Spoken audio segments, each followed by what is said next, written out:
ಸಿಕ್ಕಿದ್ದನ್ನ ಹಿಂದಿನ ಬಿಜೆಪಿ ಸರ್ಕಾರ ತೆಗೆದು ಹಾಕಿ ದೇವರಾಜ ಅರಸರು ತಂದಿರ್ತಕ್ಕಂಥ ಕಾನೂನು, ಎಡಪಕ್ಷಗಳು ಸಮಾಜವಾದಿ ಪಕ್ಷಗಳು ಹೋರಾಟ ಮಾಡಿ ತಂದಿರ್ತಕ್ಕಂಥ ಕಾನೂನು ತೆಗೆದು ಹಾಕಿದ್ದು ನಾವು ಕರ್ನಾಟಕ ರಾಜ್ಯ ಸರ್ಕಾರಕ್ಕೆ ಕೇಳ್ಕೊಳ್ತಾನೆ ಇದ್ದೀವಿ. ಈ 8 ತಾಸು ದುಡಿಮೆ ಅನ್ನುವಂಥ ಕಾನೂನನ್ನು ಸಡಿಲಿಸಬೇಡಿ, ಕಾರ್ಮಿಕ ವರ್ಗದ ಹಿತಾಸಕ್ತಿಯನ್ನು ಕಾಪಾಡಿ ಕೇಳ್ತಾ ಇಲ್ಲ ಸರ್ಕಾರ. ಹಾಗೇನೆ ಭೂ ಸುಧಾರಣೆ ಕಾನೂನು ಮತ್ತೆ ತಿದ್ದುಪಡಿ ಮಾಡಿ ರೈತರಿಗೆ ಅನುಕೂಲ ಮಾಡಿ ಕೇಳ್ತಾ ಇಲ್ಲ ಸರ್ಕಾರ. ಇವತ್ತು ಕಾರ್ಮಿಕ ಸಂಘಟನೆಗಳು ಗಟ್ಟಿಯಾಗಬೇಕಾಗಿದೆ. ನಮ್ಮ ಯಾವ ಸಂಘಟನೆಗಳೇ ಇರಲಿ, ಯಾವ ವಲಯದಲ್ಲೇ ಇರಲಿ, ಒಂದು ವಲಯದಲ್ಲಿ ಚಳವಳಿ ನಡೆಯುವಾಗ ಇನ್ನೊಂದು ವಲಯದ ಕಾರ್ಮಿಕರು ಅವರಿಗೆ ಬೆಂಬಲ ಕೊಡಬೇಕು, ಇನ್ನೊಂದು ವಲಯದ ಕಾರ್ಮಿಕರು ಅವರಿಗೆ ಬೆಂಬಲ ಕೊಡಬೇಕು. ಇವತ್ತು ಸಾರಿಗೆ ನೌಕರರು ನಾಳೆ 21ನೇ ತಾರೀಕು ಮುಷ್ಕರ ಕರೆ ಕೊಟ್ಟಿದ್ದಾರೆ. ಅಲ್ಲಿ ಸರ್ಕಾರ ಏಕಪಕ್ಷೀಯವಾಗಿ ತೀರ್ಮಾನ ತೆಗೆದುಕೊಳ್ಳಬಾರದು, ಎಲ್ಲ ಕಾರ್ಮಿಕ ಸಂಘಟನೆಗಳನ್ನ ಕರೆದು ಅವ್ರ ಜೊತೆ ಕೂತು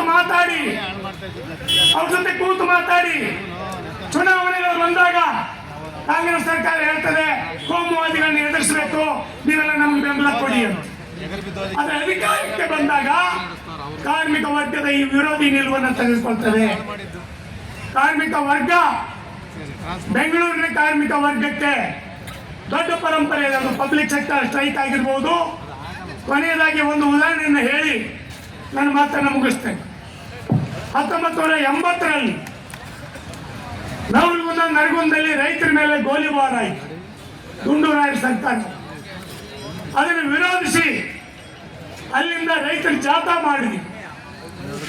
ನರಗುಂದಿಂದ 490 ಕಿಲೋಮೀಟರ್ ಕಾಲ್ನಡಿಗೆ ಜಾಥಾ ರೈತರು ಬಂದರು. ಲಕ್ಷಾಂತರ ಜನ ರೈತರು ತುಮಕೂರು ದಾಟಿದ ಮೇಲೆ ಬೆಂಗಳೂರಿನ ಕಾರ್ಮಿಕ ವರ್ಗ, ಎಲ್ಲ ಕಾರ್ಮಿಕ ಸಂಘಟನೆಗಳು ಸೇರಿ ಒಂದು ಕರೆಯನ್ನು ಕೊಟ್ಟು ಸುಮಾರು 2 ಲಕ್ಷ ಜನ ರೈತರು ಬರ್ತಾ ಇದ್ದಾರೆ. ಬೆಂಗಳೂರಿನ ಎಲ್ಲ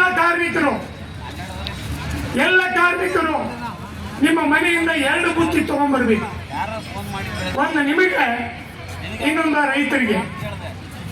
ಅವತ್ತು ಆ ರೈತರು ಬೆಂಗಳೂರು ಪ್ರವೇಶ ಮಾಡಿದಾಗ ನಾನು ನೋಡಿದೆ, ಬೆಂಗಳೂರಿನ ಕಾರ್ಮಿಕರು ತುಮಕೂರು ರೋಡಿನ ನೆಲಮಂಗಲಿಂದ ಆ ಕಡೆಯಿಂದ ಇಡೀ ಆ ಕಾರ್ಮಿಕರ ರೈತರನ್ನ ಸ್ವಾಗತ ಮಾಡಿ ಲಕ್ಷಾಂತರ ಕಾರ್ಮಿಕರು ತಮ್ಮ ಫ್ಯಾಕ್ಟರಿಗಳಿಗೆ ಅಬ್ಸೆಂಟ್ ಆಗಿ ಬಂದು ರೈತರಿಗೆ ಬೆಂಬಲ ಕೊಟ್ಟು ಬೆಂಗಳೂರು ನಗರದಲ್ಲಿ ರೈತ ಕಾರ್ಮಿಕರ ಐತಿಹಾಸಿಕವಾಗಿರ್ತಕ್ಕಂಥ 5 ಲಕ್ಷ ಜನರ ಜಾಥಾ ಮಾಡಿದ್ರು.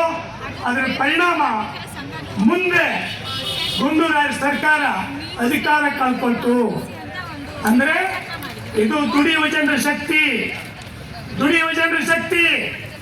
ಅದಕ್ಕಾಗಿ ಕಾರ್ಮಿಕ ವರ್ಗ ಕೇಳಬೇಕಾಗಿಲ್ಲ. ಯಾಕೆ ಕೇಳ್ತಾ ಇದ್ದೀವಿ ಅಂದ್ರೆ ನಾವು ತುಂಡಾಗಿದ್ದೀವಿ, ಬೇರೆ ಆಗಿದ್ದೀವಿ. ನಾವೆಲ್ಲರೂ ಯಾವುದೇ ಯೂನಿಯನ್ ಇರಲಿ, ಯಾವುದೇ ಸಂಘಟನೆ ಇರಲಿ, ಕಾರ್ಮಿಕ ವರ್ಗದ ಹಿತಾಸಕ್ತಿಗೆ ಧಕ್ಕೆ ಬಂದಾಗ ನಾವೆಲ್ಲರೂ ಒಂದಾಗಿ ಅದನ್ನು ಎದುರಿಸಬೇಕು. ನೀವೆಲ್ಲ ಒಂದಾಗಿದ್ದೀರಿ ಅಂತಕ್ಕಂಥ ಒಂದು ಅಂಶ ಈ ಸರ್ಕಾರಕ್ಕೆ, ವಿಧಾನಸೌಧಕ್ಕೆ ಗೊತ್ತಾದ್ರೆ ನಿಮ್ಮ ನಾಯಕರಿಗೆ ಬಲ ಬರ್ತದೆ, ಅವ್ರ ಮಾತುಕತೆಗೆ ಬಲ ಬರ್ತದೆ, ಅವ್ರ ಮಾತುಕತೆಗೆ ಶಕ್ತಿ ಬರ್ತದೆ. ಆ ಕಾರಣಕ್ಕಾಗಿ ಇವತ್ತಿನ ಈ ಮೇ ದಿನಾಚರಣೆಯನ್ನ ಒಂದು ಕಾರ್ಮಿಕರ ಐಕ್ಯತೆ ಮತ್ತು ಕಾರ್ಮಿಕರಿಗೆ ರಾಜಕೀಯ ಪ್ರಜ್ಞೆ ಅಂದ್ರೆ ಬರೀ ನನ್ನ TADA ಬೋನಸ್ ಅಲ್ಲ. ಇವತ್ತು ಕಾರ್ಮಿಕ ವರ್ಗ ಸಾಮಾಜಿಕ ಕ್ರಾಂತಿಗೆ ಮುಂದಾಗಬೇಕಾಗಿದೆ, ರಾಜಕೀಯ ಕ್ರಾಂತಿಗೆ ಮುಂದಾಗಬೇಕಾಗಿದೆ. ರಾಜಕೀಯ ಕ್ರಾಂತಿಗೆ ಕಾರ್ಮಿಕ ವರ್ಗ ಮುಂದಾಗಬೇಕಾಗಿದೆ. ಯಾಕೆ ಅಂತಂದ್ರೆ ಇವರು ಯಾರು ಅಧಿಕಾರಕ್ಕೆ ಬರುವವರು ಯಾರು ನಮ್ಮ ಪರವಾಗಿಲ್ಲ, ಇವ್ರು ಯಾರು ಬೆವರಿನ ಪರವಾಗಿಲ್ಲ, ಇವರೆಲ್ಲ ಬಂಡವಾಳದ ಪರವಾಗಿದ್ದಾರೆ, ಬಂಡವಾಳಗಾರರ ಪರವಾಗಿದ್ದಾರೆ. ಆ ಕಾರಣಕ್ಕಾಗಿ ದುಡಿಯುವ ಜನ ಒಂದಾಗಬೇಕು, ದುಡಿಯುವ ಜನರಿಗೆ ಆ ರಾಜಕೀಯ ಪ್ರಜ್ಞೆ ಬರಬೇಕು. ವಿಧಾನಸೌಧದಲ್ಲಿ ಕರ್ನಾಟಕದಲ್ಲಿರ್ತಕ್ಕಂಥ 2.5 ಕೋಟಿ ಜನ ದುಡಿಯುವ ಜನ ಇದ್ರು, ಒಬ್ಬರೇ ಒಬ್ಬ ರಿಪ್ರೆಸೆಂಟೇಟಿವ್ ಅಲ್ಲಿ ಇಲ್ಲ. ಇತ್ತೀಚಿನವರೆಗೂ ಇದ್ರು, ಈ 2 ಚುನಾವಣೆಯಲ್ಲಿ ಇಲ್ಲ. ಅಂದ್ರೆ ಕಾರ್ಮಿಕ ವರ್ಗಕ್ಕೆ ರಾಜಕೀಯ ಕ್ರಾಂತಿ, ಸಾಮಾಜಿಕ ಕ್ರಾಂತಿ. ನಾವ್ಯಾರು ಬೇರೆ ಬೇರೆ ಅಲ್ಲ, ಬೇರೆ ಜಾತಿಗಳಲ್ಲ, ಬೇರೆ ಧರ್ಮಗಳಲ್ಲ, ಬೆವರಿನ ಜಾತಿ ಒಂದೇ ಅಂತಕ್ಕಂಥ ಒಂದು ಸಾಮಾಜಿಕ ಪ್ರಜ್ಞೆ ಬರಬೇಕು.